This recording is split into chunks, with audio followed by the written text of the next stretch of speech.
বঙ্গবন্ধু শেখ মুজিবুর রহমান সাহেব তিনি একজন রাজনীতিবিদ ছিলেন, এটা আপনি স্বীকার করেন কিনা? রাজনীতিবিদ ছিলেন না? জিয়াউর রহমান সাহেব রাজনীতিবিদ ছিলেন, এটা আপনি স্বীকার করেন কিনা? এরশাদ সাহেব তিনি একজন রাজনীতিবিদ ছিলেন, এটা আপনি স্বীকার করেন কিনা? রাজনীতিবিদ না ওনারা? খালেদা জিয়া একজন রাজনীতিবিদ, এটা আপনি স্বীকার করেন কিনা? মাননীয় প্রধানমন্ত্রী তিনি একজন রাজনীতিবিদ, এটা আপনি স্বীকার করেন কিনা?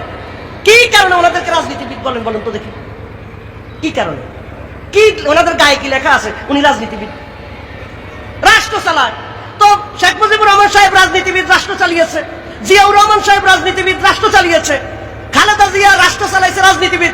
এরশাদ সাহেব রাষ্ট্র চালিয়েছে, রাজনীতিবিদ। প্রধানমন্ত্রী শেখ হাসিনা রাষ্ট্র চালা, রাজনীতিবিদ। রাসূল সাল্লাল্লাহু আলাইহি ওয়াসাল্লাম রাষ্ট্র চালাইছে, উনি রাজনীতিবিদ না? আপনি বুঝেনই নাই তো।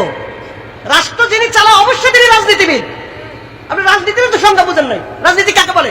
পলিটিক্স, পলিটিক্যাল সায়েন্সের আপনি সংজ্ঞা পড়বেন।